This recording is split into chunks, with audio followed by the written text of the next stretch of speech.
ચાલો મિત્રો, સ્વાગત છે તમારું અમારી કિયા કિચન રેસીપીમાં। તો ચાલો આજે આપણે બનાવશું ચીઝ પનીર ગોટાળો। તો ચીઝ પનીર ગોટાળો બનાવવા માટે અહીંયા આપણે 200 ગ્રામ આપણે પનીર લઈ લીધું છે અને અહીંયા આપણે કાંદાને કટરમાં આ રીતે આપણે ક્રશ કરી લીધા છે અને ટમેટા પણ આપણે કટરમાં આ રીતે ક્રશ કરી લીધા છે અને અહીંયા આપણે લીલું લસણ લીધું છે અને આદુ મરચી અને લસણની પેસ્ટ બનાવી લીધી છે અને અહીંયા આપણે નમક લીધું છે। આ આપણે પંજાબી મસાલો લીધો છે। આ આપણે 1 ચમચી જીરું લીધું છે અને આપણે ચીઝ લીધું છે, 1 લીંબુ લીધું છે અને 1 ચમચી આપણે હિંગ લીધી છે અને અહીંયા આપણે માખણ લીધું છે। આ જગ્યાએ તમે બટર પણ લઈ શકો છો। 1 ચમચી આપણે ધાણા જીરું પાવડર લીધું છે, 1 ચમચી આપણે હળદર લીધી છે અને લીલા ધાણા લીધા છે અને આ આપણે પાલકની ભાજી લીધી છે અને પાવ લીધા છે આપણે સર્વ કરવા માટે। તો બધા મસાલા આપણા રેડી થઈ ગયા છે। તો હવે આપણે પનીરને આપણે ખમણી લઈશું। આ ખમણી લીધી છે અને 1 ડીશ લીધી છે અને આ રીતે આપણે ખમણી લઈશું। તો આ 1 ડીશ લીધી છે એમાં આપણે આ રીતે ખમણી લઈશું।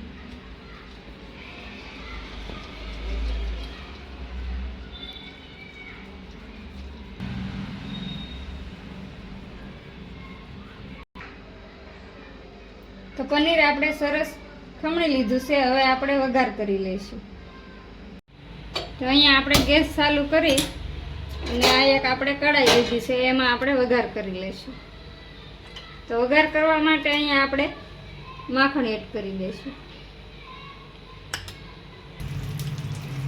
અને થોડું આપણે તેલ એડ કરી દઈશું અને થોડી વાર આપણે ગરમ થવા દઈશું।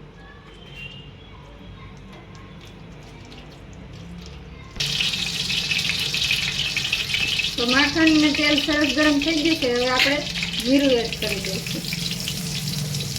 જીરું સરસ ફૂટી ગયું છે તો હવે આપણે કાંદા એડ કરી દઈશું।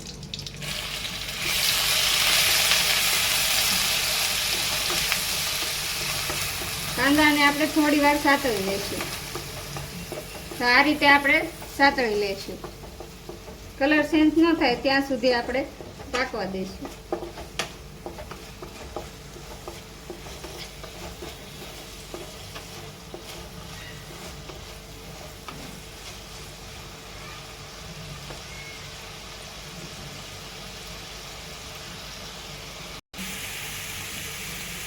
તો કાંદા સરસ આપણા સતળાઈ ગયા છે। હવે આપણે આદુ મરચી અને લસણની પેસ્ટ એડ કરી દઈશું। એને પણ આ રીતે આપણે સાતળી લઈશું અને થોડી વાર સતળાવા દઈશું।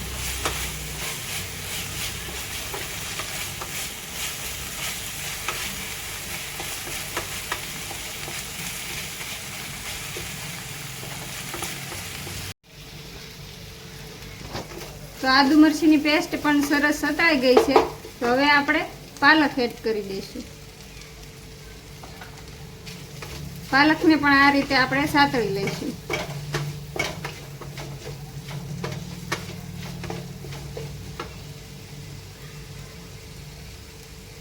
અને થોડું આપણે નમક એડ કરી દઈશું।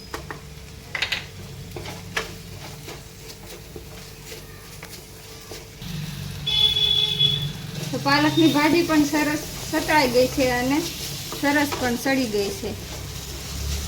તો હવે આપણે હળદર એડ કરી દઈશું અને ધાણા જીરું પાવડર અને પંજાબી મસાલો અને આ રીતે આપણે મિક્સ કરી લઈશું।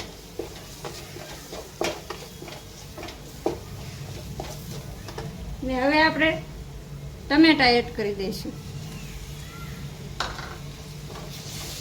ટમેટાને એડ કરીને આ રીતે આપણે મિક્સ કરી લઈશું અને એને પણ આપણે થોડી વાર સાતળી લઈશું।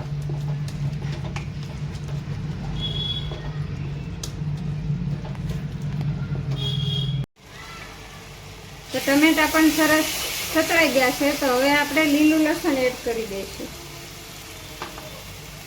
લીલું લસણ એડ કરી અને થોડી વાર આપણે સાતળી લઈશું।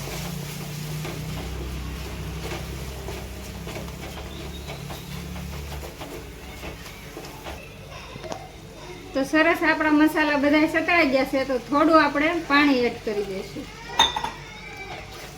થોડું પાણી એડ કરી અને આપણે ગ્રેવી સરસ પકાવી લઈશું.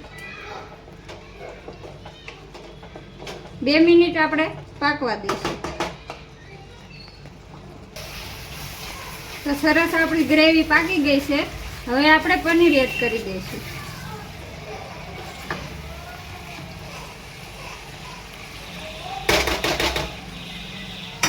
પનીર એડ કરીને આ રીતે આપણે મિક્સ કરી દઈશું અને થોડું આપણે ચીઝ પણ ખમણી દઈશું. આ રીતે ચીઝ ખમણી લઈશું.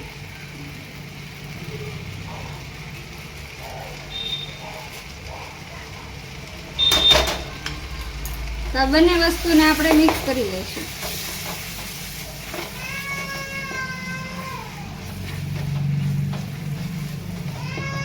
તો સરસ રીતે મિક્સ થઈ ગયું છે. હવે આપણે થોડું પાણી એડ કરી દઈશું.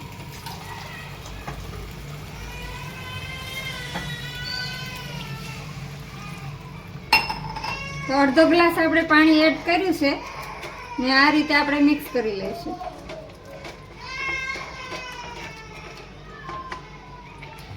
અને થોડી વાર આપણે પાકવા દઈશું. તો તૈયાર છે આપણો ચીઝ પનીર ગોટાળો. તો સરસ રીતે પાકી ગયું છે. હવે આપણે લીલા ધાણા એડ કરી દઈશું અને એક ફાડું આપણે લીંબુનો રસ એડ કરી દઈશું ને આ રીતે આપણે મિક્સ કરી લઈશું.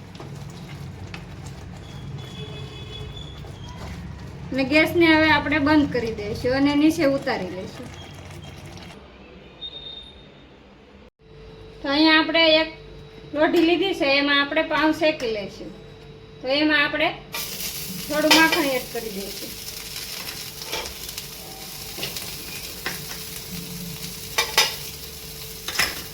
અને આપણે થોડો ચાટ મસાલો એડ કરી દઈશું અને લીલા ધાણા એડ કરી દઈશું અને આ રીતે આપણે પાઉંને શેકી લઈશું.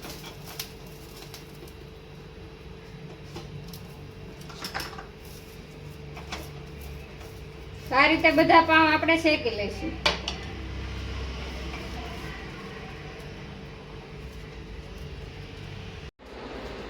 તો તૈયાર છે આપણો ચીઝ પનીર ગોટાળો. તો હવે આપણે આ એક પ્લેટ લીધી છે, એમાં આપણે સર્વ કરીશું. તો તમને કેવી લાગી છે મારી રેસીપી? મારી રેસીપી પસંદ આવી હોય તો લાઈક કરજો, શેર કરજો અને સબસ્ક્રાઈબ કરવાનું ભૂલતા નહીં. કોમેન્ટ કરીને જણાવજો કેવી લાગી ચીઝ પનીર ગોટાળાની રેસીપી.